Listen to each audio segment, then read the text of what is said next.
दोस्तों, महाराष्ट्र की 48 सीटों पर मोदी का गठबंधन टूटने के कगार पर आ गया है। जिसका डर था वही हुआ। 48 सीटों पर बगावत करने वाले नेताओं को अब बड़ा झटका लग गया। दिल्ली में बैठकर मोदी जी ने महाराष्ट्र के क्षेत्रीय दलों को निपटा दिया, जिससे लोकसभा की 48 सीटों पर घमासान मचा हुआ है। पूरा मामला क्या है बताएंगे आगे आपको विस्तार से। कैसे 2024 चुनाव से पहले महाराष्ट्र की राजनीति पूरी तरह से पलटता हुआ नजर आ रहा है, तो वीडियो को अंत तक देखिएगा। नमस्कार, स्वागत है आप सभी का देश नीति पर। मैं हूं आपके साथ अदिति।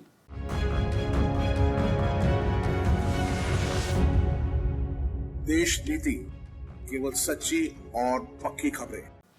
दोस्तों, 2024 चुनाव की तैयारियां जोरों पर हैं। देश के प्रधानमंत्री सभी कामकाजों को छोड़कर अलग अलग राज्य में चुनावी दौरा कर रहे हैं। बंगाल के बाद अब वो कश्मीर पहुंचे। मोदी जी की तरह चुनाव में मेहनत कोई भी नेता नहीं करता है और ना ही किसी प्रधानमंत्री ने आज तक किया है। दोस्तों, महाराष्ट्र की 48 सीटों पर चुनावी पेच फंस गया है। अजित पवार की एनसीपी 15 सीटें और एकनाथ शिंदे की शिवसेना कम से कम 20 सीटों पर चुनाव लड़ने की मांग कर रही थी। नरेंद्र मोदी ने और अमित शाह ने उन्हें उनकी औकात दिखा दी। 48 सीटों वाली महाराष्ट्र में 32 सीटों पर लोकसभा चुनाव लड़ेगी बीजेपी और शिंदे की शिवसेना और अजित पवार की एनसीपी को मिला करके सिर्फ 16 सीटें दी गई। इस सीट शेयरिंग ने अजित पवार और एकनाथ शिंदे दोनों की नींदें उड़ा दी है। महाराष्ट्र में बीजेपी 32 सीटों पर चुनाव लड़ेगी।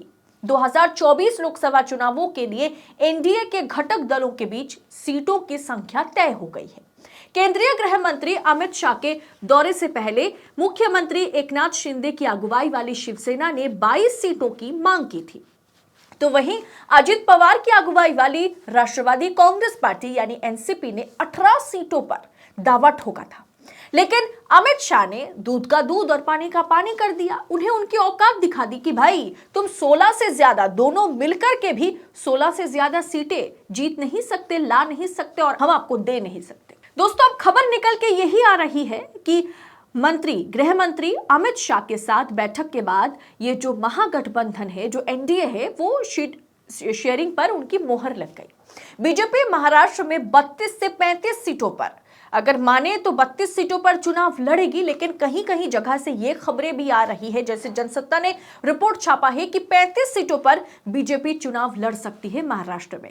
उस हिसाब से देखा जाए तो एकनाथ शिंदे और एनसीपी के पाले से कुछ सीटें और जाएगी। अगर 32 सीटों पर भी भारतीय जनता पार्टी चुनाव लड़ती है, जो अधिकांश खबरों के मुताबिक यही खबर है कि 32 सीटों पर बीजेपी चुनाव लड़ेगी महाराष्ट्र में। एकनाथ शिंदे की अगुवाई वाली शिवसेना के खाते में महज 11 सीटें गई। अजित पवार को सिर्फ 5 सीटें मिली हैं। दोस्तों, मतलब उन्होंने कैसे अपने पैरों में कुल्हाड़ी मारी है, उन्हें अब समझ में आ रहा होगा। एनडीए में सीट शेयरिंग का पेच सुलझने के बाद कहा तो जा रहा है कि सुलझ गया है, जबकि सुलझा नहीं है। आपको लगता है जो पार्टी 22 सीटों की मांग कर रही थी, उन्हें आप महज 11 सीटें दिए हैं। जो पार्टी 18 सीटों की मांग कर रही थी, उन्हें आपने सिर्फ 5 सीटें दी है। क्या वो पेच जो है सीट शेयरिंग को लेकर के वो सुलझ गया है? नहीं सुलझा है। बीजेपी महाराष्ट्र के लिए लोकसभा सीटों के लिए प्रत्याशियों का ऐलान कर सकती है किसी भी समय। केंद्रीय मंत्री पीयूष गोयल के मुंबई से लड़ने की चर्चा चल रही है।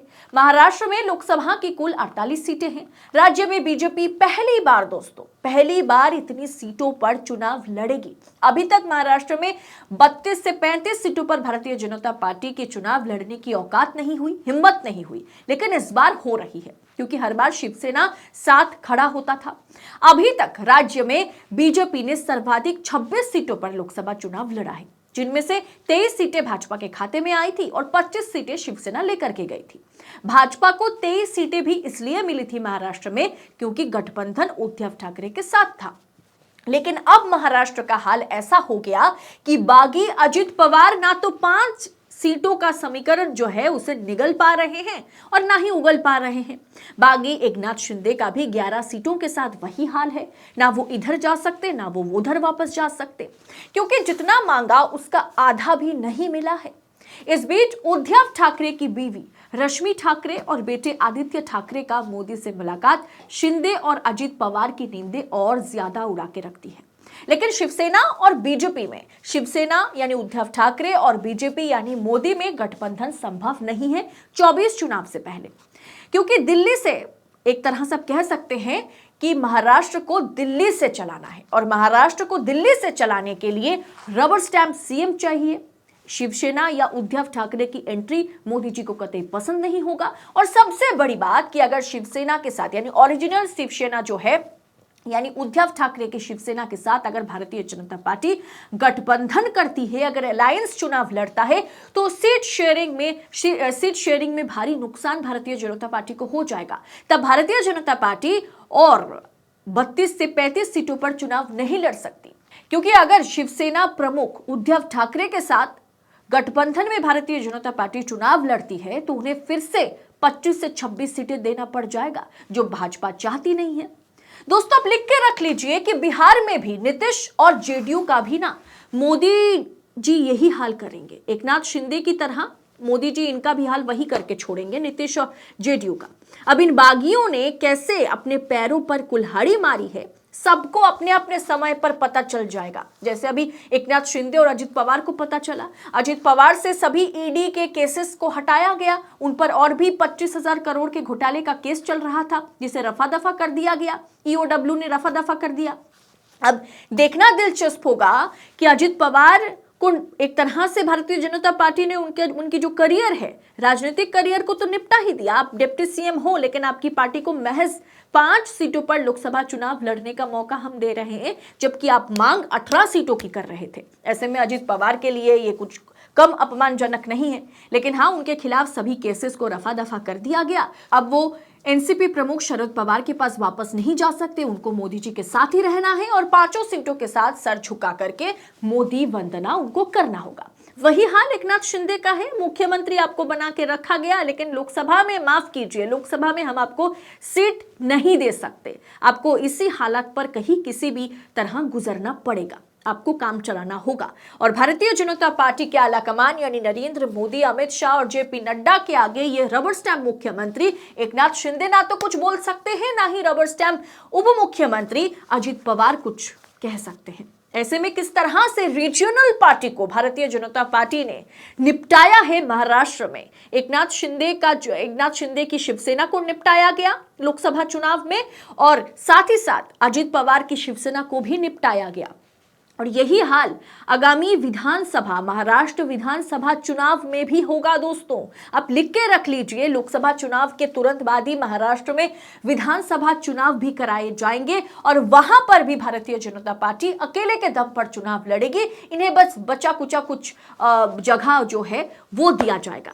दरअसल भारतीय जनता पार्टी सभी रीजनल पार्टी को, सभी क्षेत्रीय दलों को निपटाना चाहती है और ये काम जो है कहीं ना कहीं शुरू हो चुका है।